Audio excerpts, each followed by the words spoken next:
Welcome to the Empty Glass Podcast. Did you not hear me? Yeah, I couldn't hear you. That was weird. I said, and I couldn't hear you because you said that. I said, this is Matt, and then you didn't say anything, and I was like, this is Stefan, woo. Holy crap. No, I didn't hear you come through at all. That was weird. Cool, we're now down to one viewer. Yep. All right, so how's it going, bro? Good. So welcome everyone to today's episode of Empty Glass, where we'll be exclusively talking about the hit movie Morbius and how phenomenal. I'm kidding. Fuck that. I watch a lot of movies. I watch a lot of dumb movies.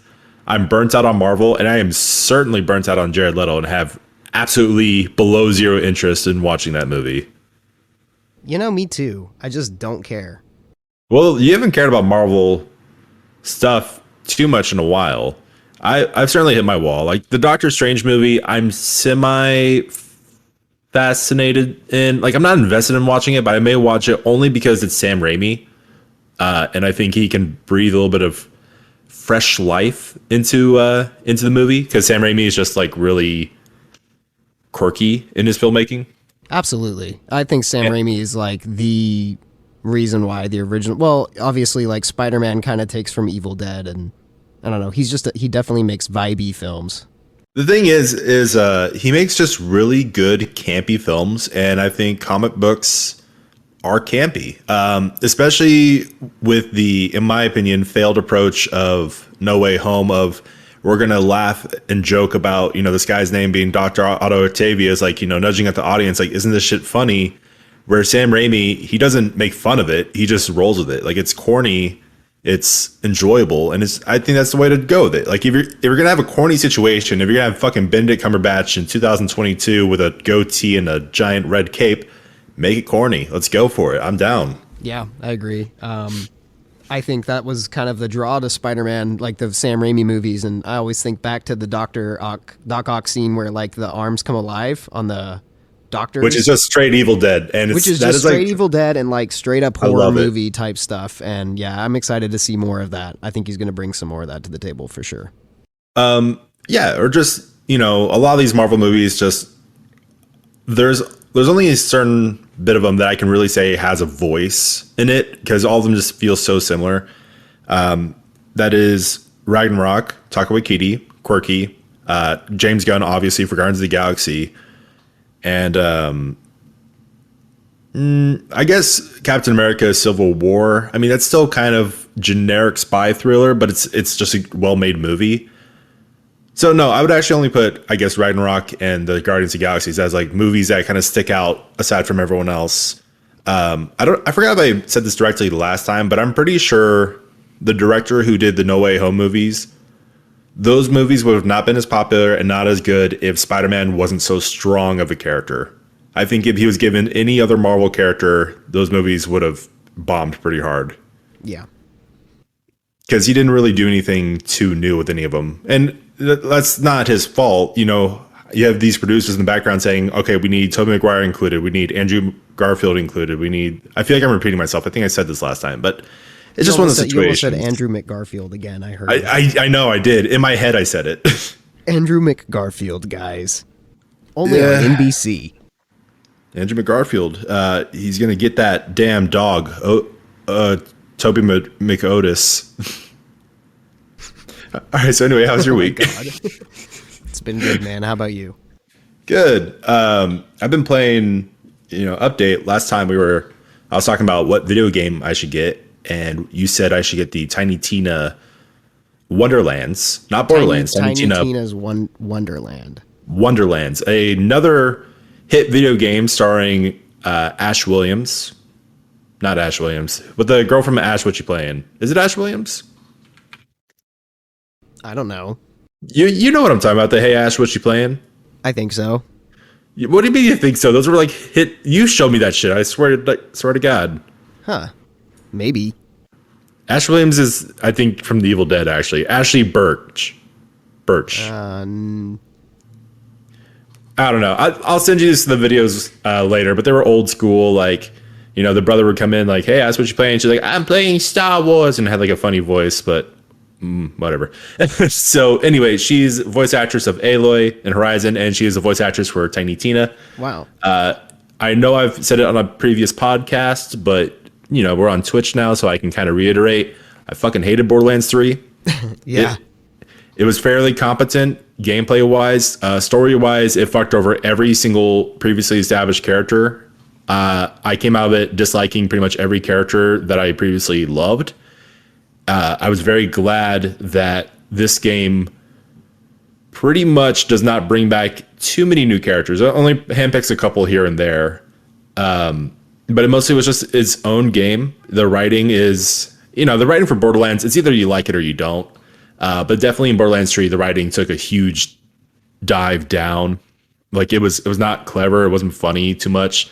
This one is still stupid humor, but it's funny. Like you can finally customize your character from the start. You don't pick from the template, whatever. And then you could also give different kind of voices. So my guy's a really deep pitched, like barbarian guy who's like, whenever he's been walking for too much, he's like, a left, now all right. Yes, that'll do. And I'm like, that kind of shit makes me laugh. I'm like, okay, yeah, I played Skyrim and shit where you're just running around forever. And yeah, but the main character's gonna be a fucking big oaf that's like, my left foot, not my right foot. Yes. And it's so satisfied about it. I love it. It's stupid. It's great. Nice. Yeah, and then gameplay wise, it refined a lot of things because Borderlands 3 didn't feel refined. It felt like it was fairly rushed out at the end. It's just it just didn't feel good. It didn't feel good to play. This one definitely does feel good. It's added it's added spells because it has an RPG element to it, like a actual board game, like D&D. And it actually has some interesting locations. Like there's this one area you get to where you find a beanstalk, and this beanstalk's like, hey, throw me over here. I want to be able to grow. It's like, okay. And this is a side quest, so you can actually just skip this part altogether. But you throw the beanstalk, and then it fucking takes over this entire town. And then you have a whole area that's a giant beanstalk where you ride down vines and shit in the clouds. I'm like, that's great. That's fun. It's fun, which is the main thing. That sounds fun. Yeah, I think Borderlands 3 kind of belongs in that area where it was that the trash bin. Yeah. No, it was that awkward generation right before PS5 and Xbox Series X and like all the new stuff that we have. So they were trying to make a game that's like super new and like has all these things. But if you played it on old generation hardware, it probably played like shit. Okay, I did play on old generation hardware. I played on the PS4 and then I played on PS5. Both of them are unsatisfactory to play. Wow. Is it just it doesn't run good or what? Or is it just simply the story? Listen, do not give any bit of credit to the fact that it was in between console shifts. Randy Pitchford, who was the CEO of Gearbox at the time, cut a lot of fucking corners. He was a shitty CEO. Like, this is the dude who, like, when revealing Borderlands 3 is like, hey, instead of showing you gameplay or talking about the game, I'm going to show you fuckers my magic tricks, because he was very proud of his magic tricks. And I swear to God, this guy wanted to be a magician more than an actual game CEO. Hell? That's so weird. Yeah, I seriously recommend looking into it if you're curious, because he's just like the shittiest fucking dude. Like everyone hated him essentially. And like that's Borderlands 3 kind of suffered because of it, because there's just so many corners cut in like writing and gameplay and just everything. It's just not a good game by any means. Granted, I do have a friend who Borderlands 3 is the only Borderlands game he has played. So to him, it's not bad. And I can see that. I can see it not being bad for someone who doesn't have any context, because one is completely eclipsed by Borderlands 2, because Borderlands 2 is the quintessential Borderlands for a lot of people, including myself. But I'm actually enjoying this current game probably more than Borderlands 2, because it's not as bloated. It is a little bit smaller. In my opinion, it is still worth the $60 or $70 price tag it has. But Borderlands 2 is just like absurdly big, especially if they want you like trying out different characters or classes. Like it gets really exhausting. Not to mention, along with Tiny Tina, a fan favorite, being like with you along the game the entire time, because she's the DM. She's pretty much telling you everything that's happening. You have Andy Samberg and Wanda Sykes, who are also like involved in the game too, and they have commentary going on like pretty much everything you do. And I like it. I like their commentary. I thought Andy Samberg and Wanda Sykes were excellent additions to just kind of have as commentary. Like it's just really funny to include that. Nice. And then would you consider Tiny Tina's Wonderlands like Borderlands 3 in your brain? No, I just said I liked it, didn't I? Yeah, I know. But like, would you retcon 3? No, it's definitely not like a continuation of anything. It's its own thing. Cool, kind of like the Zombie Island and stuff. Yeah, I guess so. Like, I'm glad they actually called it Tiny Tina's Wonderlands because aside from the core gameplay mechanic, which, like I said, has enough differences in this one that kind of make it fresh, it's really not too identifiable to a Borderlands game. Aside, like I said, the commentary, the characters, and the gameplay are there, but coherently, it's not a part of that story. It's not telling anything greater. Oh, and also Will Arnett is the bad guy, and he's hilarious. Nice. Also wanted to put that out there because he's really funny. But no, Borderlands 3 suffered from trying to take itself too seriously and fucking butt fucking themselves in the way falling down the stairs. Like I don't know how they did it, but they fucked up because Borderlands 2 is goofy, but a lot of fans, including myself, were still very invested in the story, and there was even a couple like sad moments. And then Borderlands 3 just like, we're gonna try to take things seriously and just fucked it up. Like it's like tripping, falling down a well, but that well was also previously filled with a bunch of landmines and a nuke. Oh, no. And also it's in Russia. Like that's how fucked it was. Well, damn. Speaking of things that are also fucked, are you aware of this thing called HDCP? I've never been aware of anything in my life, and you know that.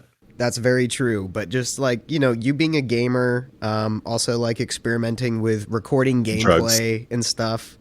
I don't know if you have a capture card or if you've ever like recorded games before through I have an console. Elgato. Okay. Have you recorded like through your console before? Yes. So you more than likely, was it your PS4 or PS5? Oh, okay. Yes. I'm caught up with you now. Yes, okay, I know what you're talking about. So just for the listeners, what I'm getting at is that when you record over HDMI, you have to disable this thing called HDCP. It stands for High Bandwidth Digital Content Protection. And what it basically does is it keeps people from using stuff like an Elgato or any kind of HDMI capture device from stealing anything from like Netflix or, pirating movies, basically. So when you have HDCP disabled, you won't be able to use your streaming apps like Netflix or Hulu or what the fuck ever. So my favorite streaming service. Yeah, right. Or Paramount Plus, everybody's favorite service. But Rose brought a TV from her rental home that she's had for a while, and it's like a 6-year-old 65-inch Samsung Smart TV. Slightly glitchy. Oh, more than slightly glitchy, but here's the thing. We fixed the weird, odd, visual glitches that were happening by putting the right power cable into the, TV, because they all have that universal, like, PlayStation 2 power cable. And so we put the right one in there, and that stopped all that shit, but it like got into a loop of basically saying that HDCP is not enabled on this TV. So I went through all the hell of like trying to find an update, which they don't update that TV anymore. It's 6 years old. Samsung's thinking, well, if they've had it for 6 years, they're probably not going to have it much longer. They'll probably get something else or a new TV. And I tried everything in the world, right? And I'm like, dude, I'm out of options. The only thing I can do is use the TV streaming apps, which are a lot of them are like outdated and they don't even load like content on Netflix or Hulu or what the fuck. They don't even have a Paramount Plus app on this Samsung TV because it's a 6-year-old Samsung Smart TV. Yeah, and it's smart. It's so smart, right? Okay, anyway, here's the fix. You turn on the TV, and then when it gives you that error, you unplug it and you plug it back in. And it fixes it every time. And I'm like, oh, what the fuck? So my workaround is that I'm going to get another Google Home or an Alexa and stop. Sorry, I set off my you-know-who.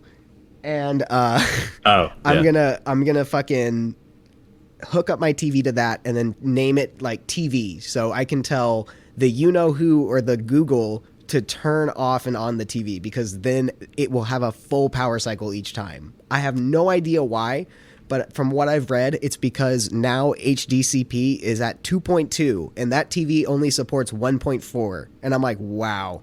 There's so many people out there in the world who are probably fucked right now because nobody can explain to them. And I guess like unplugging it and plugging it back in trips it out and literally gets it to core reset or do a hard reset, if you will. And it's like, okay, yeah, I can support this content. But dude, for like the average Joe, they would just throw that fucking TV away. And that's so mind-boggling to me that like we have such good products nowadays, but like no fucking information on stuff that's outdated, even if it's slightly outdated. It's pretty scary.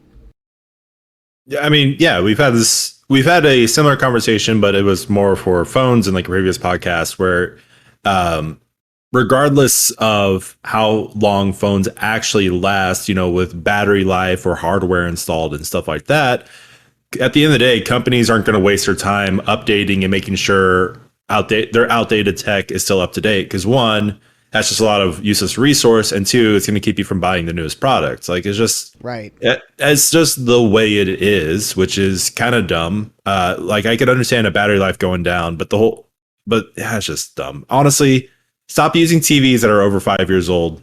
Just you've gone so long because it's like you've gone so long without the last TV you had was from the fucking 2000s. Like, yeah, I know, and even that one had less issues, which is so crazy to me. Right, so just buy one solid. No. Don't buy a Samsung. Just buy one solid TV, and then have the warranty on it. Have whatever receipts you need to keep your receipts. I've learned my lesson the hard way. And just rip that Band-Aid off, bro. Sell the TV Rose has off of Let Go or something like that, or OfferUp. No, I'm not going to do that because then I'm a cog. Then they're winning in the system. No, but like the reason why I can't justify that is that this TV is still 4K. It still has HDR. It's a 65-inch TV. It's thin. It's LED. Like it's everything that the new TVs are. It's just not. It just has its quirks. And Samsung TVs, for me, in the past, have always had their quirks. They've always fucked up one way or another, every single Samsung TV. Now, I think they make, like, the best-looking TVs. Agreed. For sure. Like, colors, accuracy, everything. But they are made of dog shit. I would say the Roku TVs seem to last longer. I mean, I've had an LG for probably close to 5 years now myself, and I'm gonna jinx myself so hard here. It has literally never given me trouble. Yeah, and you've had it for how long? How long have you had that panel? Dude, did you not hear me? I said probably just 5 years. I've led with that. So yeah, like it's the same thing. Like there's no reason to replace it if it works. And in this case, I think in my brain that if I at least just try the Alexa or Google Home thing, maybe it'll just continue to work forever. So, is it a situation of like hypothesis time? Is it a situation of because Samsung TVs look so good, they're pushing some hardware to the max, and so that causes a lack of refinement in the product? I think so. I think it has to do with like the motherboards, and this Samsung TV is from 2016, which happened to be like kind of a bad year for Samsung. Well, I mean, if you think about it, like a TV that emits more light and, pixels and stuff like that usually has more heat being generated on the interior. And so higher heat or just higher heat environment inside the TV can also interfere with the motherboard, like you said, or anything else. Yeah, so, I mean, just something as basic as that, really. Yeah, something's definitely wrong in my eyes on the software side of things because the TV works, the inputs work, the volume works, the picture works, but if God help you, you turn off the TV with the remote and the TV's still plugged in, and then you go and you turn it on like a normal human being, you are going to have an error that it can't display anything because HDCP settings are fucked. And the first workaround I had was to reset the TV every time I turned it on, like go through its initial initialization setup. That wasn't fucking cool. So I found out that literally unplugging it and plugging it back in, or like if I'm going to turn off the TV, I just unplug it. And then I plug it in later and it works every time.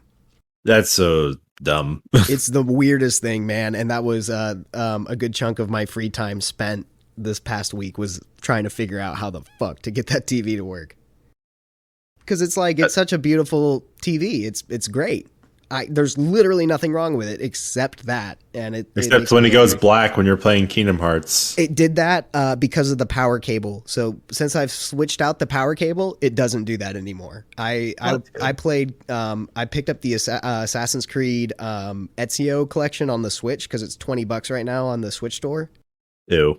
Nah, I wanted to play Assassin's Creed on my Switch. That wasn't. I'm sorry. That wasn't Assassin's Creed fucking Rogue or 4. Okay, first of all, I like I have 4. Look, listen, fucker, listen. I have never said any good praise about Rogue, so I'm just clearing that up real quick. Good. But yeah, 4 I do love. That's what Rogue I was is gonna shit. say. I was gonna say 4 is great. Rogue is shit. And it's just that, like, yeah, 4 is great, but sometimes I don't want to be a fucking pirate. I'm sorry, I don't really like the ship mechanic fighting stuff, and I like traveling on the ship. That's fun, but fucking the goddamn sea warfare, I wish there was less of it. I'm probably in a rough spot in the game where I like have to complete a ship, like a battle at sea, and that's why I'm just taking my time on it. But I wanted to go back to like Florence and Ezio and his story. You know, I just wanted to go back to it. It's such a good feeling, and the remaster actually runs pretty good on the Switch, so I'll give it that. You didn't notice that, did you? Did you dip out and come back? I left when you were talking shit about Assassin's Creed 4. I was just I didn't notice. No, I was just saying the ship fighting is fucked up. And like No, at the time it was probably good, it's not but now fucked it's up. aged. You just don't like it. I just don't like it. I don't know if it's aged, but the mechanics are weird. That's the thing with the fucking Arkham Knight shit that people always bitch about. Like, okay, I get it. I get this stuff with people not liking Arkham Knight. I especially get it if you played it on PC when it first came out. Like 100%, I get why you don't like it.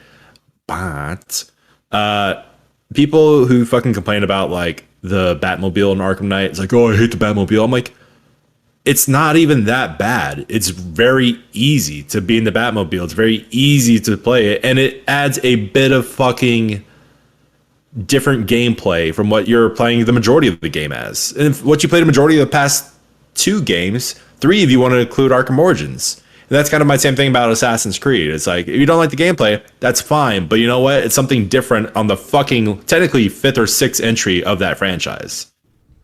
Yeah, it was different, and I'll give it that. And like I said, 4 is fine. I don't have any problems with 4. I think 4 is very fun. It gets you right into the action. The double swords. No, are great. I was mainly fucking with you. I get why you would want to play the older ones. I just love Ezio's story. I think it's the strongest of all the Assassin's Creed games, and it's easy to play. However, I will say, I'm at the very beginning of the game, and I forget how much they don't give you. Like, being able to jump to the next ledge is such a big thing, and without that ability is, oh god. You don't get that till Venice in Assassin's Creed 2 because that girl teaches you. Right. So, I mean, that's going to be a little bit later on. And then, like, some of the other things, I just have the single hidden blade right now and whatever. I'm working my way to getting everything I need. But for $20, I was like, I can justify this, and, like, having it on my Switch, it's not bad, you know? And it's 3 games. It's Brotherhood and Revelations, too. And I love Brotherhood. I think it was such an underrated Assassin's Creed game. Oh, it was not underrated. That was a very popular game. I feel like they took away stuff, like, since that game. Oh, the thing is, like, I didn't like Revelations. I think that was the first thing I really raged out about. Like, Is that they, like, stripped you down, right? They, like, took things away. And it was just like, I forgot exactly my arguing points because I literally haven't played it since it first came out. I don't think I'd be as critical on it now, but I will say that the Assassin's Creed games are, like, you know, 1 through, I think probably 3. If 3 had a better remaster, my opinion may be different, but the remaster for 3 is fucking awful. Wow. Is that those games age terribly. Like, you can say that in like any kind of context, like, oh no, it's nostalgia, the story's good, stuff like that, but like gameplay wise, like, oh yeah, it's fucking bad. Like, but I feel like Brotherhood had the best gameplay, at least in my memory. It did, but those Assassin's Creed games, even during the time when we were kids, still had so many moments of what the fuck, why am I running straight? Then all of a sudden I jump off the ledge. Like, the parkour was fucking, it's always been shoddy, and it's only glared more nowadays compared to other products. So, you know, where Zelda, Ocarina of Time, whether you like it or not, the graphics are dated, but the actual combat still fairly holds up. Oh yeah, and like the Because it's crisp, exploration, but like, but Assassin's Creed is. everything. My bad, I keep talking over you. Oh yeah, you're good. But I'm just saying Assassin's Creed has not held up gameplay wise, in my opinion. The early Assassin's Creeds. Yeah, no, and especially like Assassin's Creed 1 in particular. Oh, we don't talk about one. But one is still good story. It's not. Obviously. It's not. Do you not remember that for all the fucking there's no cutscenes, you just awkwardly stand and walk around as a guy gives you bland dialogue and like the grayest like blue hinge setting possible. Yeah, it felt kind of like a tech preview, but it was still fun. Assassin's Creed 2 definitely rounded out that like missing story aspect that one was missing. I fairly like Unity. Yeah, Quite I a bought bit. Unity on my PS4 for like $6 a few months ago. Yeah, I don't think I was ever on the train of hate for Unity. I think I was disappointed in it, but at the end of the day, the combat in the setting of France So nice. is really well done. I think that's the most impressive Assassin's Creed visually, like world wise, because France is like 1-to-1. It was I remember that was a big deal at the time. They're like, this is all 1-to-1. Like buildings are larger and stuff like that and further apart. And the parkour is, has an up and downward feature and it's just a little bit more realistic and stuff like that, which is a video game. It's not going to be the most realistic in the world, but it was done really well. I just think it kind of fumbled a lot, unfortunately, in that it kind of led Ubisoft into a downslope where they kind of shot themselves in the foot because that game was not perfect or as well polished on release. Ubisoft started getting a bad rap and then they just started cutting corners and then here they are canceling not Division, the Ghost Recon Wildlands after only 2 years. Yeah. Well, Yeah, it's one of those dead franchises, I think for sure, but still a fun game. Assassin's Creed. Yeah, I would say Assassin's Creed 2 is still a fun game. Like I'm excited to play it. Well, franchise wise and it being dead, I think it's not dead because Valhalla I think sold pretty well. Oh yeah, which true. is unfortunate. Anyway, Anyway, yes. have you watched Moon Knight? No, I really don't have. So this is the Marvel fatigue thing once again. I like Oscar Isaacs a lot. I love Ethan Hawke.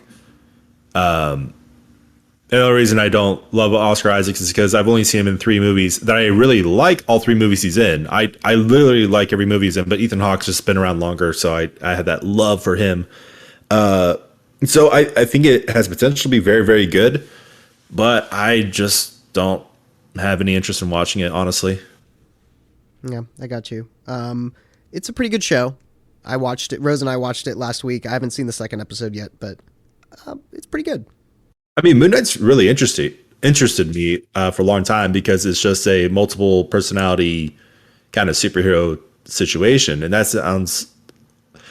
From what I've seen in the trailers, is that it seems fairly grand scale, or typical Marvel scale for these things, where like I think having to deal with multiple personalities is kind of done much better in a much smaller scale. Much more.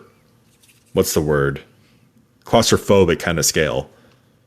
Because when it's a situation of the mind and you have, something you don't know what's going on, you kind of want that claustrophobicness of, focusing on the character because there's so much happening in that single character's head.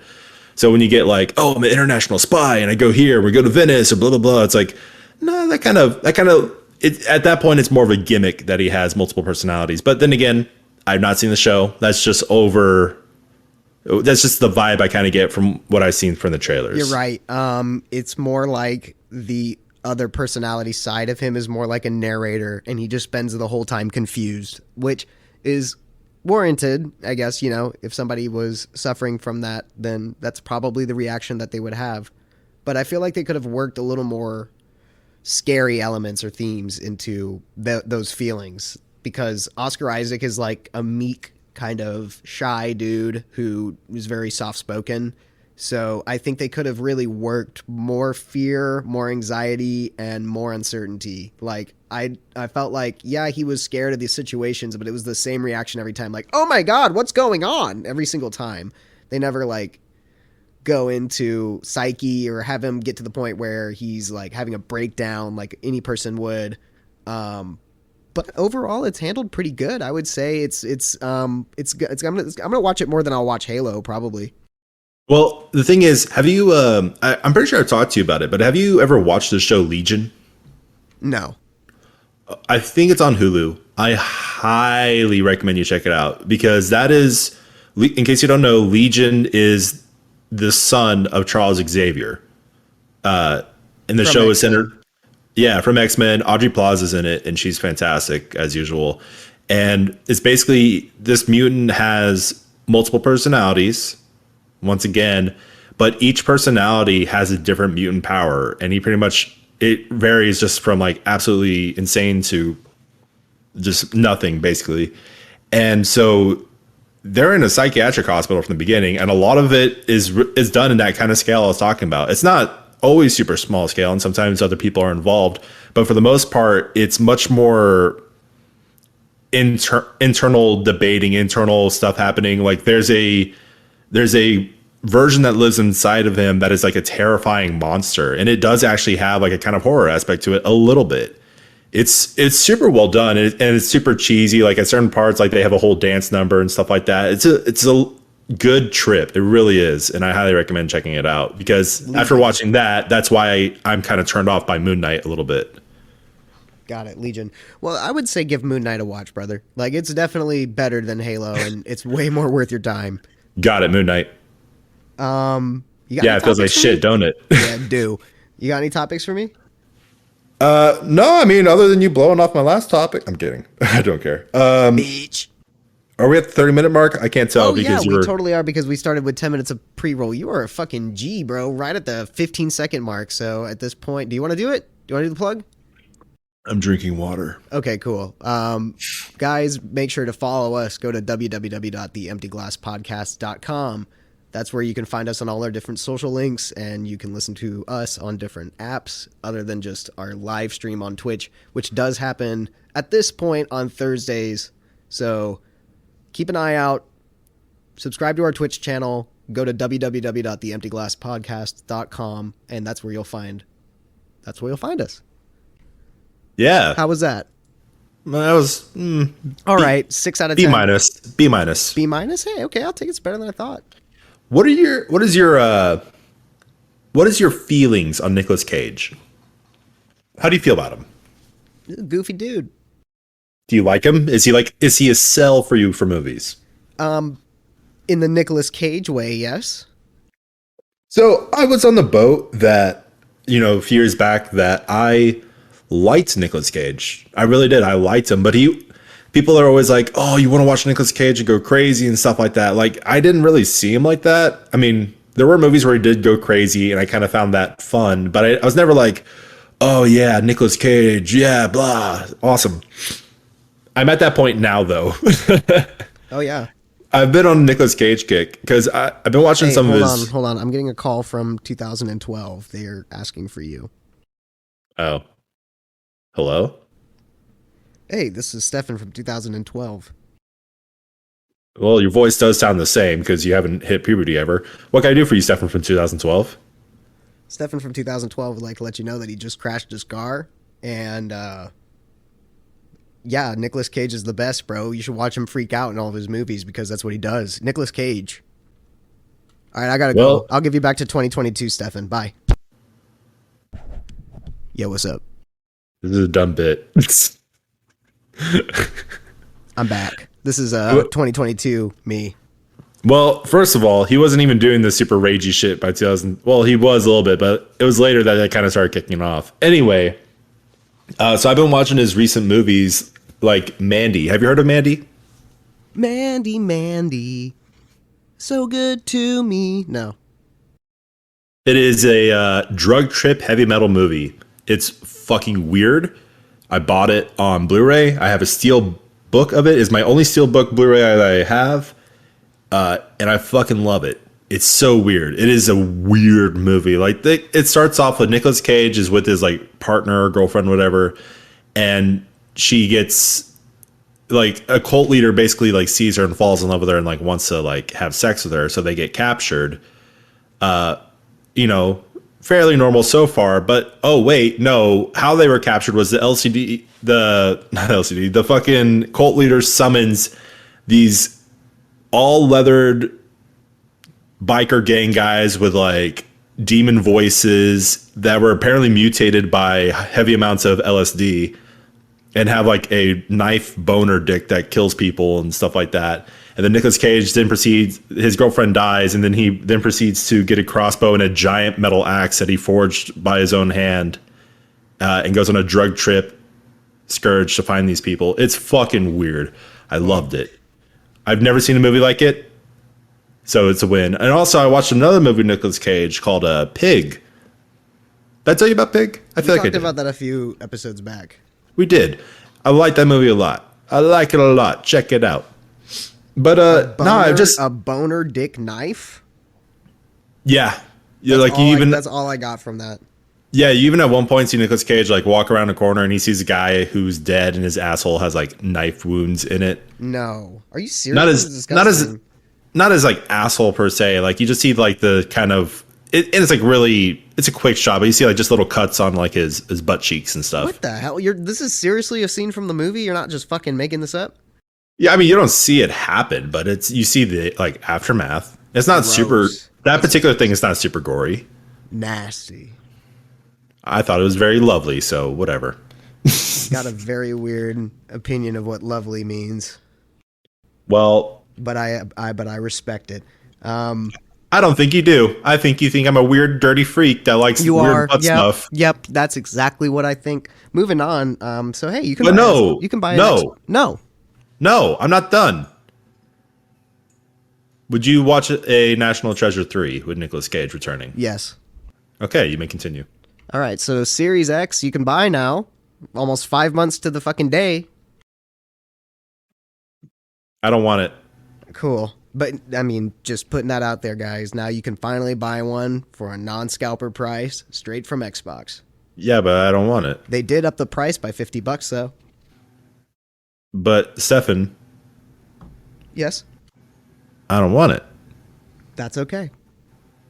Thank you for accepting me. I don't think I've seen PS5s, though, in rotation. Maybe so, but definitely never seen one in person other than yours and Jared's, like, obviously. But, I mean, like, I've never gone...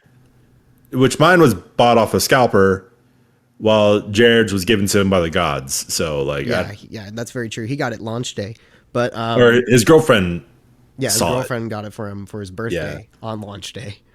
But still, my point is, wow, you know, like I still haven't gone into a store and physically seen a Series X or a PS5. I've seen Series S's, but never a Series X or a PS5. Crazy, yo. Crazy. So, hey, did you watch the South Park COVID shit yet or no? No. Well, damn it, dude! You should watch it. I wonder I want to know what you think about it. I don't wanna. I want to watch the Sonic 2 movie. I want to watch the Sonic 2. You want to watch Sonic 2? I do. Yeah. I was okay with Sonic 1, but it felt so fucking goddamn like, oh, we're hitting every mark. What mark are those, Stefan? The LOL. Slow down scene for Sonic, which was probably the coolest scene in the movie, I gotta say. But which one? The one where he's in the restaurant, or the one where he's like on top of the building? Both of them were good. But I don't know. You didn't like when he went like Super Saiyan Blue, and then like that was lit. Okay, that was. I honestly got like fucking goosebumps when that happened. I was like, "Yo, what?" That was lit. I don't know. I don't know how much I enjoy the cop guy and him. Cyclops? I don't know. Huh? Cyclops? No, the cop guy. Yeah, that was Cyclops. Oh, Cyclops, like from X-Men? Yeah. Really? I didn't know that. Or I never put that together, but man, that guy's typecasted like a motherfucker. He was in Hop like 4 years. Yeah, they give him one eye in every single thing he's in. I know. But I was scrolling through Netflix and they have that movie Hop and it's like from 2011. Shit, motherfucker. I was like, is this literally Sonic? Like it was showing the preview. Okay, I was like, I never watched Sonic. I never watched Top, but I worked at the movie theater when that movie was first either announced or when it came out. And so when Sonic trailer came out, I'm like, shit's just basically Hop. What the fuck? Yeah. It was funny. But it was okay. The Sonic movie was okay. You told me it was like better than it deserved to be. It was about as good as I was expecting it to be, which is like. Because the thing is like, yes, he and his wife, the whole Earth aspect of Earth and humans aspect of Sonic was so unnecessary. Or just it was just there. It was incredibly bland. So unfortunately, when you get to the point that they're having the dialogue and shit like that, it's bland. But the Sonic aspect of the movie, even Jim Carrey as Robotnik, I thoroughly enjoyed that. I thought every bit of Sonic and the representation was so good. And Stefan, I am starving for a good representation of video games that like I'm fucking bare minimum expectations here. I thought it was good, so I'm even more excited for the second one where they're gonna dive deeper into the Sonic shit. They're gonna finally go on to the Chaos Emeralds. I know they are. Chaos Emeralds. You got Knuckles, played by the indomitably big dicked Idris Elba. They got Tails, Miles Morales, not Miles Morales, Miles Prower. That's it. That's his real name. Okay. I swear to God, I'm not a Sonic fan. I just remember that bit of information for some reason. But yeah, like I'm excited to see more shit because I really did enjoy the first movie, and not like enjoy like I've seen it multiple times. I enjoyed it enough, but I'm excited to, because when I watched it, when I came out of the first Sonic movie, I was like, I could see the road that this can go down and it being legitimately good. I could see how they could blend this into the games naturally and it be better than the first movie. It was the first time ever that I was kind of excited to see a sequel because the potential for improvement was so there. And I'm hoping that this lives up to it. It doesn't mean I have high expectations. Like this, I could walk out of this movie thinking it's total fucking dog shit. But it just means I have some hope, just a little bit, just a dash. It's better than no hope at all. So, I mean, which is usually your standpoint. So, hey. Yeah, upgrade. But hey, you know what? I haven't hated a movie in a long time because I haven't had any hope for it. And I've liked a lot of movies in the meantime because I didn't have any expectations for it. I think in the long run, having no expectations is better. Yeah, me too. Speaking of low expectations, do you want a 20-second or 30-second version of what's happened in Halo in the past 2 episodes? Sure, go for it. Master Chief has a buddy friend who's like, I'm going to leave, you know? And he was like... You from Devil, right? Yeah. And he's like, I'm going to leave. And Master Chief's like, don't leave. And he's like, I'm going to leave. And he's like, well, later. And his arm was like all fucked up and stuff. And then so Master Chief and the girl that, you know, he saved in the first episode and, you know... Yeah, right. They end up on some planet and his friend... His friend lives there and is like telling him everything and like catching him up to speed. Meanwhile, the UNSC is like, we should punish Master Chief. We should not punish Master Chief. And so, Master Chief goes back to the UNSC. That's literally all that happens. Also, wow. there's like a nude scene in it. And I'm like, okay, so you guys are really just trying to be like, we're edgy and R. Wait, Boobles or Dickles? Boobles. Who's Boobles? The weird alien chick who talks to the prophets. Oh, she's hot. On what's it called? On High Charity. The blonde, right? Yeah. Yeah, I mean, she's hot. I may have to watch that episode. God, it's just like so fucking unnecessary. And then I don't know. I haven't seen episode 3 yet, so I can't. At least like I've just seen like a little bit of it. Like I saw a clip on YouTube, and it's like Cortana's talking to Master Chief, and he's like, "Go away." He's like, disable or deactivate. And like, he's just like annoyed by her. And I'm like, this just isn't Halo. This just isn't Halo.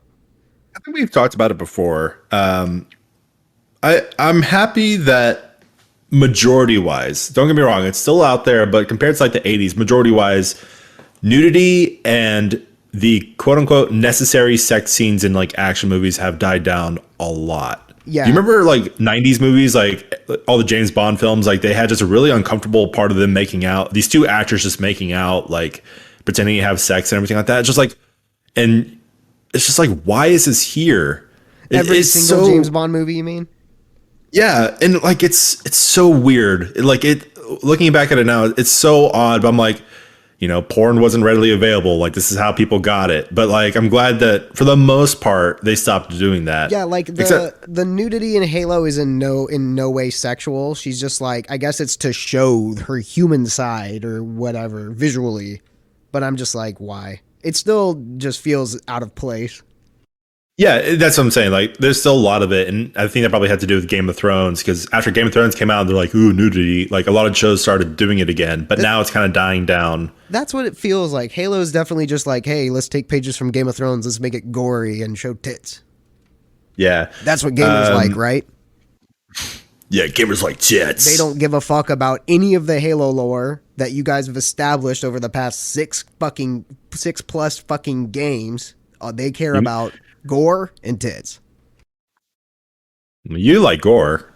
I'm okay with the gore. I'm totally cool with that. I mean, it was just surprising. I'm more like, I can tell that they're using it for shock value. They're using it for the shock factor, so they can kill off important characters really gory and really fast and have it be like, oh my god, what happened to that guy? I was just seeing him and he was just alive. Everybody goes for the fucking the Departed type execution. You know what I'm talking about from The Departed? The like quick death, very fast, like unexpected, no preface. It no just telegraph. happens. Yeah, it feels very realistic in that way because that's how people actually do die.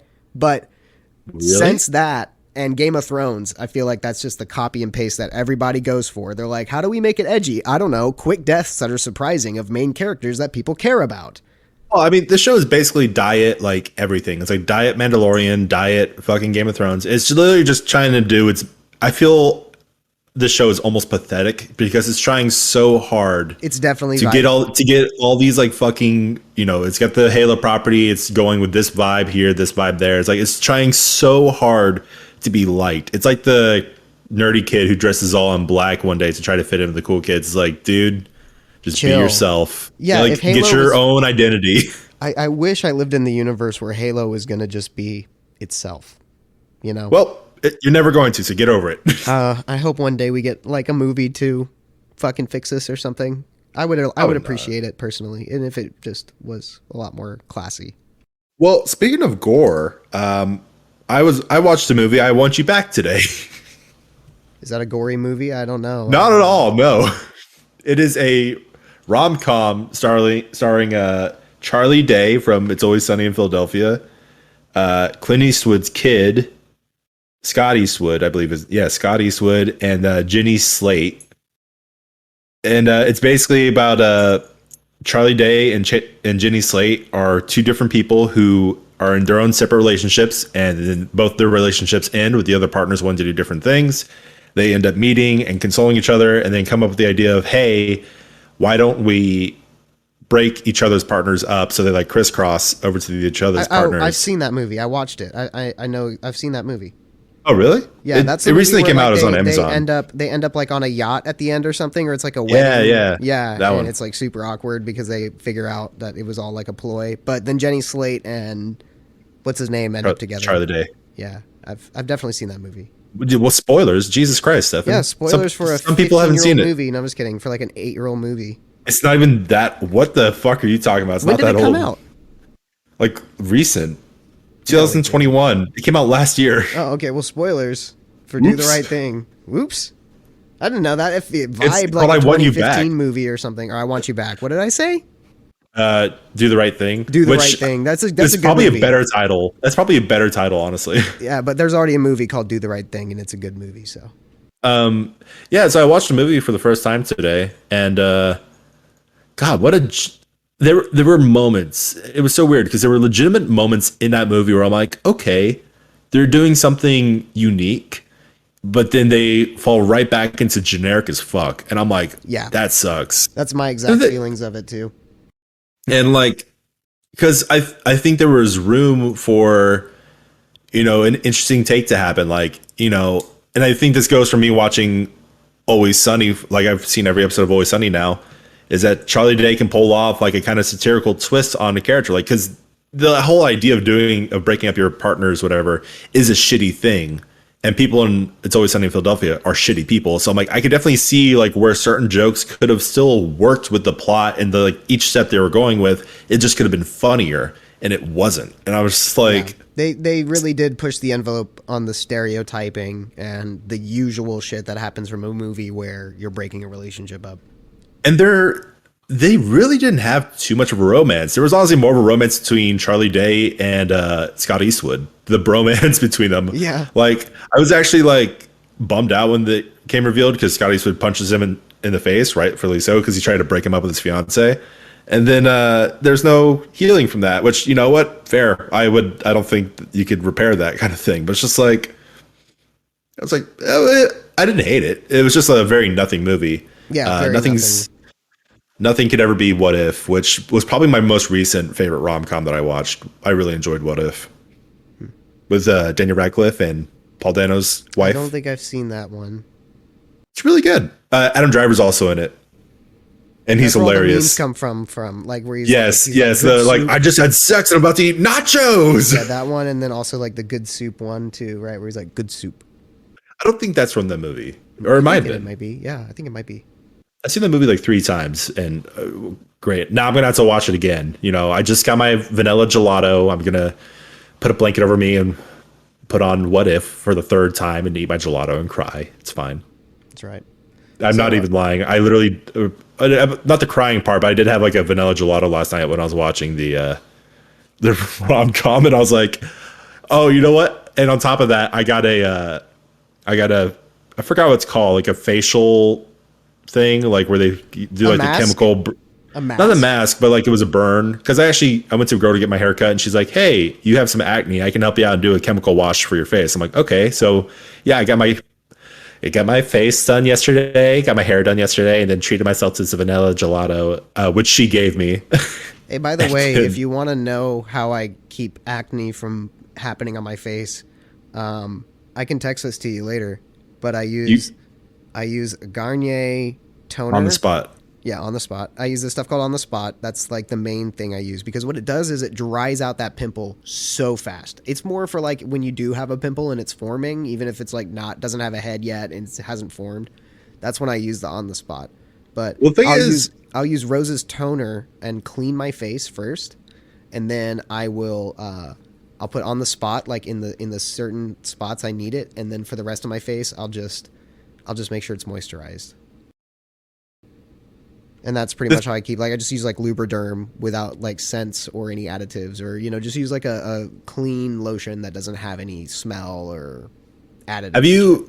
Have you done the wash I was talking about? No, I don't really like the chemical peel type stuff. I know Arya does it because she's a hairdresser. So like she went to cosmetology school and had to learn how to do everything. But she told me that, like, you know, if you get your face accustomed to chemical washes too much and you don't just have your own daily routine, which is just basically keeping your face clean and hydrated, that's really the 2 steps that you really just need. The chemical peel or the chemical wash can end up like burning you, or even like getting your skin too accustomed to it to where it won't clear up unless you use the chemical wash. You know what I mean? Yeah, it was interesting experience. Like, I don't plan on doing it like really often or anything like that. It was just kind of like a haircut. That's cool. You know, that's probably the time to do it. No, right. Like, and I get a haircut like 4 or 5 weeks, like whatever. And it was just a situation of like, I was talking to my hairdresser as I do, and I was like, oh yeah, I've been getting acne and stuff like that. And she's like, would you like a free chemical wash thing? I was like, you said free? Fuck yeah, let's do it. And I wonder if she used like witch hazel or what. I don't know. She used 2 different kinds. I don't know, but it burned, and I was like, this is fun. I like this. The witch hazel kind of burns. Well, it's a chemical burn. Literally, I think whatever product you use, Stefan. Yeah. Yeah. Because that's the point. That's what it's supposed to do. It's supposed to stimulate kind of a burn. Speaking of burn, have you been burned by your car thing yet? What car thing? Your Spotify car thing. Oh, the car. God damn it. No, I have not been. Why? Is that a thing? No, people aren't being burned by it, but Android users sure are, because they just actually released an update to where you can do a lot of the stuff on your phone. Like, you can see text messages when they come in if you want that, or you can answer and decline phone calls like straight from the car thing. But they have not put that out for Android users yet. And I don't Oh, know. they have it for Apple. Yeah, everything for fucking Apple first, I guess. Well, you said Android had this features, but then Android users got burned. You didn't, Right, oh, yeah, Android users I'm with got you. boring. Yeah, yeah. My bad. Apple users got these features, but definitely not. Got it. Okay, I'm with you. Well, the thing is, I don't really care because I have a updated car that already has those features. Like I receive calls and stuff like that, so it's really not a big deal for me. So, yeah, Like I press the answer button, but the thing is, I got the car thing because I was sick of looking at my phone to try to find a song because the USB for my phone, the auto Android, whatever, doesn't work super well. And then I just wanted a voice modulator without having to not voice modulator, but a voice search without having to pull my phone out of my pocket. Like I wanted to just keep my phone in my pocket and did not want it to exit at any point when I'm driving. And so I had the calls and stuff situated. I don't give a shit about text. I mean, you know me, like whenever I try to reach you, I'll try to call you, then you don't answer and you text me. So my first go-to option is to try to call because I don't like texting really. yeah, and you already have like the hands-free buttons on your steering wheel and stuff. Yeah, so for me, the car thing just hit the little extra nuanced shit that I needed, so I'm perfectly fine. I wanted one really bad, and I signed up to be part of like the first people who get them, like the tester group where you get one for free. And those fuckers never got back to me. It makes me pissed off. Like I pay for a Spotify family plan, and I've had Spotify for a long time, and it made me mad. I'm like, I'm not gonna pay $80 for that. Maybe 40 or maybe 60. It's 80. I know. Or I'm not going to 90. pay that. It's 80. It's $79.99. I'm not going to buy it right now. But it would be cool for Rose because she's got an old car. And then my car is newer, but it definitely doesn't have any sort of a screen on it. So it would be nice for me too in the Mazda. But I mean, overall, it's just too expensive right now. And I mean, the functionality is cool. I'm glad that they're expanding on it. But like, come on, they got to definitely get on the game for the Android users because there's so many Android users. I feel bad for y'all. Don't pity us. I pity the fuck we out don't. of y'all. We don't need your fucking pity, Mister. Getting it. Mister. You know what you are. You know what Apple users are. You guys are the Johnny Depp, Willy Wonka, and the Chocolate Factory, while we're the Gene Wilder, Charlie and Chocolate Factory. You guys are all just product made. You're all the same colors and the same fucking squares, while we're creativity. We're imagination. No, I agree with that for sure. I wish Android and Apple would just fuck already. No, I don't, because I don't want Apple's corporate bullshit. You know what? I kind of. The only thing It was a joke. The only thing I want is iMessage on Android. I would be on an Android if iMessage was there because I don't get it. Like I seriously. Here's why. This is the reason why for me. So, Apple almost got sued, and fucking totally like they almost dismantled iMessage as a system entirely back in 2012 because people were realizing like, wait, they're superseding SMS. SMS doesn't allow for like high resolution attachments, right? Like whether that be pictures or videos. It doesn't allow for sending audio or whatever in its raw format because it's using the network towers that you use to talk on the phone with to send large attachments, and it just doesn't work. It's like trying to send a big email with a big file. It just won't happen. It'll say, hey, put it up on Google Drive and then send a link. So what happened was Apple almost got sued out of making iMessage in general because the consensus was that Apple's superseding the technology that's already available, and they're making something that is a priority lock, where if you get into this ecosystem, you're not getting out.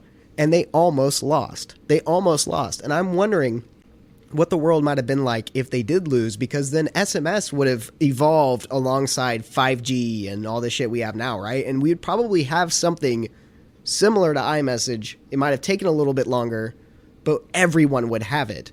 And so for me, as an editor, when I'm working on temp versions of something and I want to send something to my client really quick, I want to make sure that it's the best looking possible. Or if I'm going to send them an audio file, or God forbid, I'm going to text them from my laptop.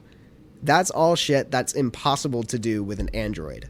Okay, I get it. Stop enunciating at me. It's just so sad. I'm like, when are we going to finally like come together because Androids now work with FaceTime. That is a new thing right now. Like I could FaceTime you and you would get a link and then we would be able to FaceTime. So Really? yes, really. It's really a thing. Wow. Is that crazy? The So the future. future. So hopefully iMessage comes up soon because if it does, I almost bought a Samsung Flip 3 Why? because I You liked won't buy a new TV, but you'll waste your money on that stupid shit? I liked it. I liked the way that the Flip looked, and I went and demoed it like in the store, and like the crease didn't really bother me, and I thought it was just a beautiful phone. Like I if there was a foldable iPhone, I would go for it because I like the quirky weird shit sometimes. So, okay, it's funny you say that because I was going to mention something about this before you told me about the SMS thing, which I agree with you. There's a valid reason for one to stick with iPhone. I validate you, Stefan. Thank you. It's actually funny. I came across a girl's dating profile recently where she's like, it's probably not going to work out, honestly, if you have an Android, because I hate seeing the like blue bubbles or whatever the fuck it was. The green bubbles. Green bubbles. I'm like, that's the most shallow fucking. I'm like, shut up, you dumb person. Yeah. Anyway, so what I was going to say is I was thinking in my head the other day, as I tend to do, because I was watching like a YouTube video where they were talking about Apple and it's like, Wait, Apple's so all. you're thinking with your brain? I was, yes. And they were saying like, Apple's products are all like mass produced, like there's just generically the same and stuff like that. And I was thinking in my head, like, if I had the choice between a brick, the modernized, like the overly simplified modern thing, I'm using quotations right now because that's Apple's thing, is they want the minimal design. That's it. If I had a choice between that and this weird fucking giant square concoction that has like a dial on it, a fucking thing sticking out of it, like an antenna and shit like that, and like I had to like twist and turn things in order to get it working, that honestly sounds more appealing. That sounds more futuristic, and that sounds like the thing of like I want. I'm like, this has personality. This is just a fucking Black Mirror, but not the show. Yeah, because that fell off. But you know what I'm saying? Like there's something like maybe for a single generation, a black square is interesting, but like it's not interesting anymore. And I think this, typically the people are saying like, oh, that's not a valid context. We go off the technology. I'm like, Apple is a brand. They have made that very apparent that their most important thing to them is their fashion and their brand. So in this kind of context, I think my point is valid. Of that fashion choice is not my fashion choice that I want at all. I want something a little bit more innovative. Right, or customizable, because you don't have any customizable options with an iPhone. It's different. I will give it to iPhone with their cameras. I still think they have better cameras until we go into something better. Because Roberto, our friend Roberto, approached me not too long ago, and he says, hey, I got an iPhone 12 Pro, and I'm thinking about... Wait, Stefan, you were approached? I was approached. And, are you okay? I'm okay. And he was like, hey, I have an iPhone 12 Pro. Should I get the iPhone 13 Pro? And I was just like, no. And he said, why? The camera looks so much better and all this shit. And I said, it's really not that much better. It really isn't. Until we get to the day where you can fit a 1-inch sensor into a phone camera, we won't be able to get like Nikon or Canon quality images ever. So, I mean, they both need to come up to speed in certain places, but you wouldn't go wrong with getting like an S21 over an iPhone 13. I almost did the Flip solely because of like what you're saying. It was a stylistic choice that Samsung made to go with a foldable phone, and to me, it felt like a blast from the past while also retaining modern functionality, and that's what's really fun. It definitely hit that nostalgia futuristic factor. Yeah, futuristic. It was all three. It was all three of those. It was nostalgic. It was futuristic, and it seemed, and it's highly functional. So I really wanted it. The only reason why I ended up not doing it is because they couldn't do the upgrade how I wanted to do it at Best Buy. I wanted to keep the phone I had, which was an iPhone 12 mini, and put this payment plan on an open line and just pay for both phones, But so if I ever wanted to switch to my iPhone, I could or whatever. That's just not how it ended up working out. And then when the 13s came out, AT&T was like, you trade in your fucking iPhone 12 mini, we'll literally give you a free iPhone 13. Like, you don't have to pay for it. And so that's what or 13 Pro. And so that's what I ended up doing. And I don't regret that decision. I do have a little like hairline crack on my screen. I don't know where it came from. Probably from all the renovations we did at Rose's property over the past few weeks. But I'm going to... Whoa, I just knocked my phone over actually right now. You probably heard it. But I'm actually going to take it to the Apple store and see if they'll fix it because in their warranty information, if you have a hairline crack, it's considered a warranty replacement. So I won't have to pay for it. Stefan, I didn't hear your phone fall, but you know what I did hear? What'd you hear? The sound of you not saying bless you after my sneeze. Oh fuck. Well, dude, you gotta go to push to talk because I sneeze and cough. I've been sneezing and coughing this whole fucking episode, but since I'm on push to talk, you haven't heard a thing. Well, did you hear me sneeze? I don't think so. I think it was too wrapped up in my own head.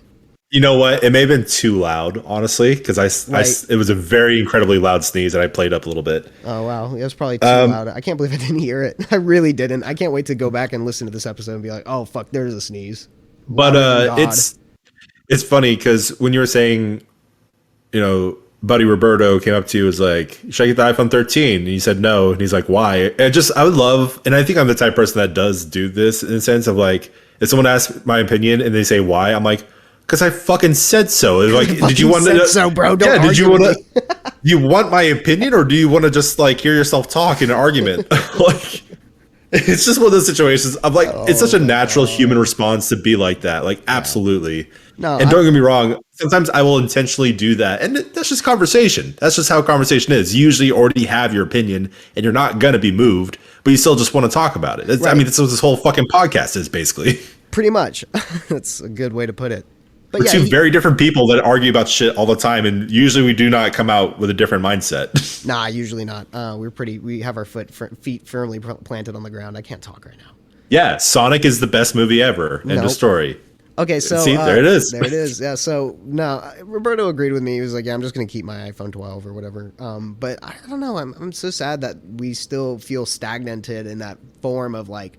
Look, Samsung already makes all of the screens for the iPhones, and people are already saying they're going to do an iPhone flip, like next year or the year after, because they're going to they use Samsung screens with the same screen that's on like your phone or like Caden's Galaxy S21 is the same screen that's on my iPhone 13 Pro. So I would like to see if they're going to actually work with Samsung in a hardware type of fashion, which they have been since like the iPhone 6 already. So that's what, 10 years almost.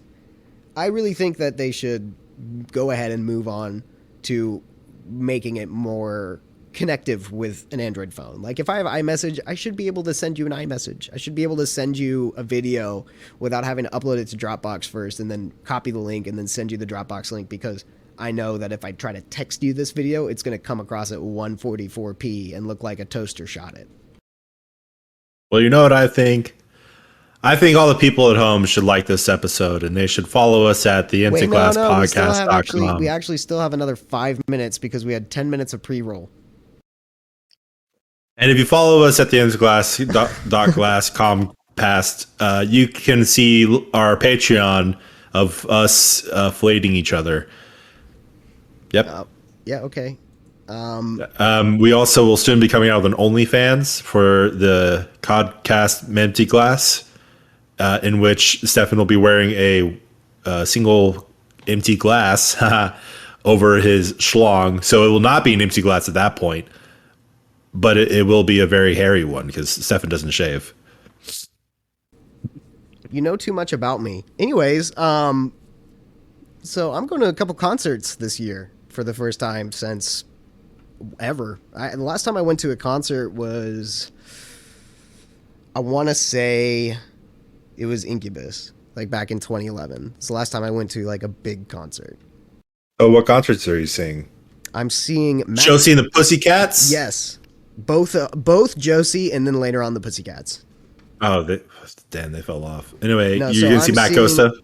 No, so I'm seeing there's 3 concerts I'm going to this year. Well, actually, maybe 4, and 2 of them aren't really concerts, but I'll get to that. Speak them with your words, my dude. All right, so the first one I'm going to is in May, and it's in Austin, and it's a Matt Costa and Seawolf concert.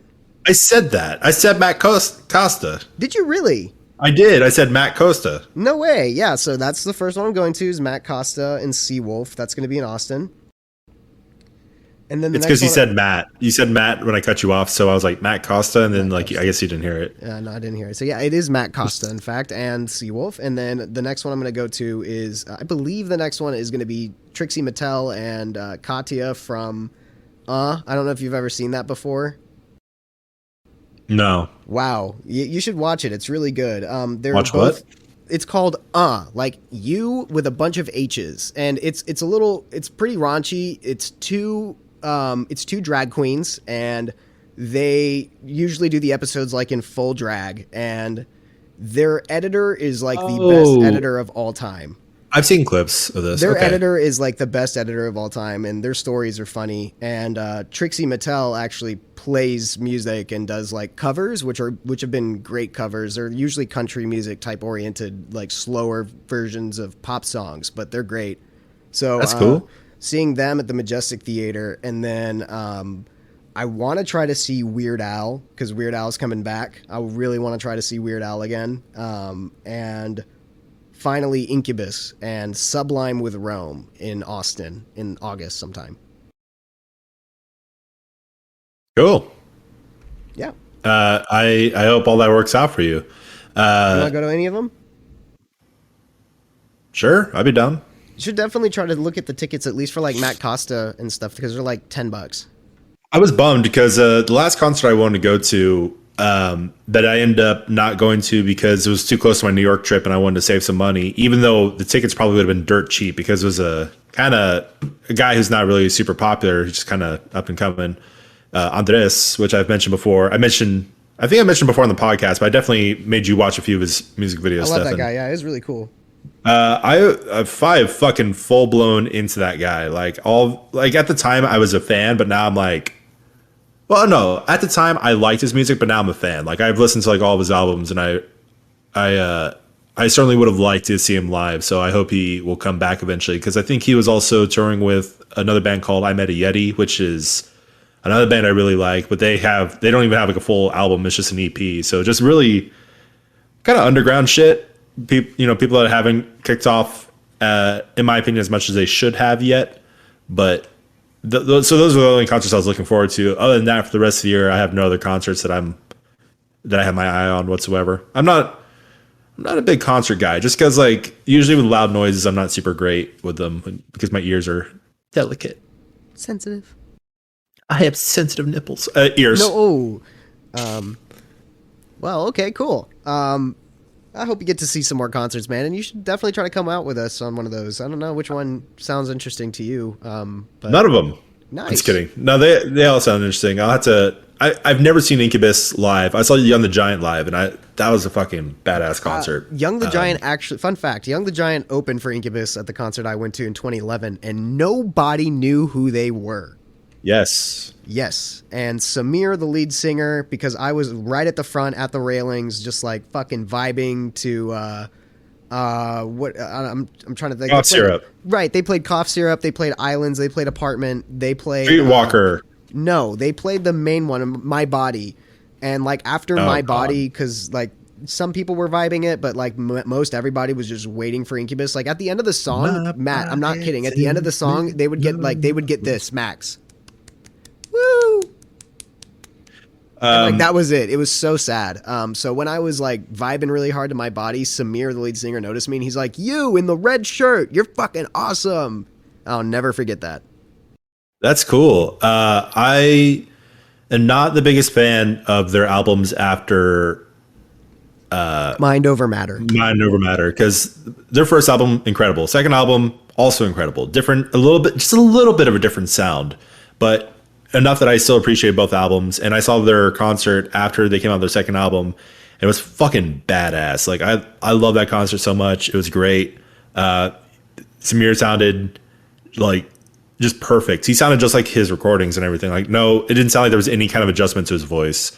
And then, so it kind of sucked because I would like to see them again, but I'm not a huge fan of their other songs after that. I like Heat of the Summer. That came out like a year or two ago. It's a great song.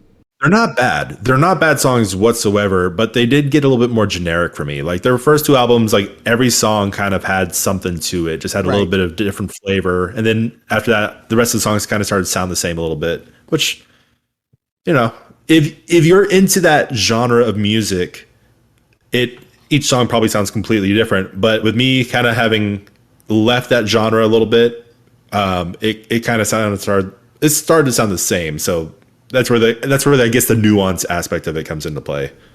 Well, maybe you would enjoy going out with us to the Incubus concert then. Think about it. You can look it up. I think the tickets were like $50 for that. That's too much money. I'm kidding. Yeah. I'll look into it. I'll see what's up. Last concert I saw was Foreigner. Never heard of him. Bullshit. No. No, you've absolutely heard of them. They're an older band. Called what? Foreigner. They did the Jukebox Hero song. Oh, okay, for sure. I've been a jukebox hero. Like yeah, okay. You went and saw them? That's cool. Yeah, I invited you to go, remember? But you didn't want to go. That's right. And they also did I Want to Know What Love Is. That's right. Yeah, because my mom got them for me for Christmas. And literally none of my friends wanted to go because everyone was like, who the fuck is Foreigner? No one appreciated the classics. Yeah. And eventually I was just like, well, if no one's going with me, I'm taking my mom because she's bought me the tickets, so she's going to come with me. And we enjoyed it. It was a lot of fun. That's awesome. Well, as a last talking point, I don't know if you're down for any more topics or if you do think we should wrap up. Fuck it. Last topic I have is so I've been playing a lot of VR recently, like Beat Saber and great. And that's been our episode of Empty Glass. Yep, no, go ahead. How do you think? I want to get your thoughts on how you think we can improve VR. Like, do you think it's going to go to more of a lower profile wearing sunglasses type ordeal, or what do you think is the next step? Well, Stefan, as an internationally recognized game and software designer, yes, I think the next step for VR would be implementing little mini projectors into the walls and ceilings of every person's home. So that way, when they turn on the VR, you're literally surrounded by cameras and you're tracked at all moments. But with that joke to the side, I actually do think implementing something like the Kinect, where it's a full room motion capturing software combined with the headset and the controllers, would create a much more reliable VR experience where not only can you move and everything is tracked, but also potentially could lead to more wireless aspects. So I do think VR wireless is thousands of times better than VR with a wire. No matter how you have your wire hanged or anything like that, it is such a pain in the ass dealing with a wire, and it takes you out of your immersion too. Yeah, I feel like they've made the goggles better. I still want to pick up an Oculus Quest 2 at some point, but I think they've made the goggles better. And it's funny you say that because that is actually what the technology is starting to lean towards, is they're actually looking back at the Xbox One Kinect, not the 360, but the One actually had a lot more of a reliable tracking and infrared system in it. So that's what VR developers are actually looking at. So it's crazy you mentioned that. Well, I mean, the technology exists, and the thing is, because the Kinect by itself is not reliable, but if you have the dual inputs going in, and if you have multiple one of those placed around your room, then it's great. And then also, just the universal, the universal treadmill. You know what that is? No. Oh yeah. So it's like a little, if I'm not mistaken, it's like a little platform where you can kind of walk and run in any direction without actually physically walking or running. Yeah, find a way to streamline that so it's not like $1 billion. And if that's included with every bit of VR, like gamers are going to be fit as fuck. We'll be able to go back into the draft because we won't be little Nancy boys anymore. And I honestly, like, if VR had a ability for me to run everywhere in the games, I would do that a lot because that sounds like a lot of fun, honestly. And it's just a higher immersion and shit. Why not? Yeah, totally. I feel like it'd be like Ready Player One. Yeah, I really think that's what it's missing. And it's only just a matter of time before, because like I mentioned, they're working towards getting that infrared technology implemented with VR. So I think eventually what we'll see is like an Oculus Go, at least in its first iteration or so, like an Oculus Go 4 or 5 or what the fuck ever, have a little camera that also connects to it so it can like track you in the room. And then from there, it just gets better and better. With that said, though, if VR wants to really improve, it needs to be in better fucking hands. Because Facebook can't be in control of it. Facebook anymore. cannot be in control of it. And like Sony's making some moves. And Valve made a big move, but then kind of got a little stagnant. Like with the HTC Vive. Yeah, everyone's playing it. No, the Valve Index. Oh, right. I forgot that even exists. Right, because they made a big move with making that, and I heard it's a great thing, and it runs the Alex game really well. But aside from that, there hasn't been any other games for it. Yeah, spearheaded games. Yeah, because that's the thing. It's like not only is it a lot of money to produce that, but like a lot of game developers, it islands them from whatever current progress they have in their game studio. Like it takes a lot of time to really get that mainstream. Have you played Half-Life Alyx? Yeah, the thing is, I've never been a big Half-Life fan, really. So it's just like one of those games I like played for a minute. I was like, okay. And I had the Quest hooked up to my PC, so like it wasn't running super great, but I was like, okay, cool, and then just unplugged it. Kaden and I were taking turns on it, but we haven't played it in forever, and I'll probably just pick it up and beat it at some point. But it was fun. Yeah, but what I was gonna say is that because Facebook trying to, and it is a meta, whatever. No, it's Facebook.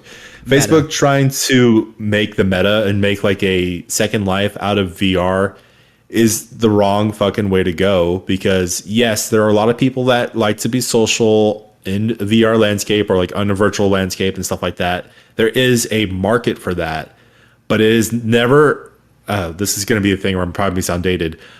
I don't think it will ever get to the point where the mass majority would rather be social on a VR headset rather than just go out in real life.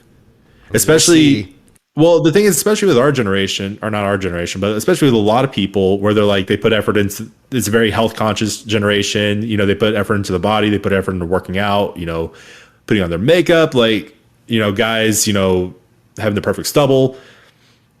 There's so many superficial people that put their time and effort into that physical representation that the idea of throwing that all away to put yourself in a VR headset is probably not a selling point for them. Right. People want to show off. I mean, fuck, I've lost weight and I like going out to show off. I'm going to be going to the Pearl this weekend for Fiesta, which sounds like a fucking awful idea, but why not? Nice, man. Yeah, I don't know when it will come, but I agree. Meta needs to get out of the VR, like being the proprietary VR distributing, because they own Oculus, and like most people have an Oculus because it's the most consumerized version of VR, outside of course getting like a PSVR, and not that many people go for the HTC Vive because it runs almost 1,000, but it tracks you better. It tracks your hands better, it tracks your legs and feet, which is something that the Oculus obviously doesn't do. So I'll give them that. But Matt, they're going to have San Andreas in VR. How can you not be excited for that? Oh, God. Fucking, an almost 20-year-old game in VR, dude. Come on. Oculus is at the fucking forefront of VR technology and popularity. Like, if anyone can make a move on bettering VR, it is Oculus. But with Meta and fucking Facebook, with Facebook existing, it is a blockade. Mark Zuckerberg. Mark Zuckerberg. Yeah, with him around, it's a fucking blockade.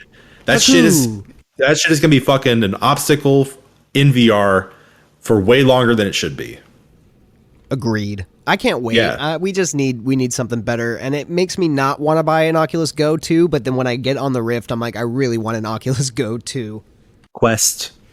Oh, Quest. I'm sorry. And then also earlier you said the HTC Vive when you obviously meant the Valve Index once again when you said $1,000. Oh, it's well, fine. But no, when I was talking about the Vive this time and how it tracks your feet and your hands better than all of them, that's true. Wrong. Really? You're wrong. Is it the Vive is it the, I can't, there's too many. Is it the Index that's better? Hey, Stefan. Hey, bro. I'm sorry. I have to give you the news. You're canceled. Oh. All right, guys. Well, thank you for tuning into the last episode of the Empty Glass podcast before Stefan got canceled. You're canceled, Stefan. You can't say anything. So if you'd like to follow us more, you can do so at www.theemptyglasspodcast.com, where you see all of our links to Spotify. You see all our links to other podcast areas.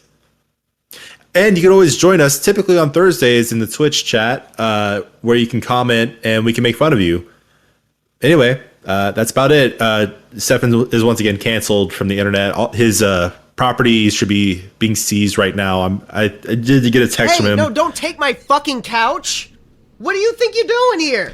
I was canceled on the episode. I don't give a fuck. No, I don't even know who you are.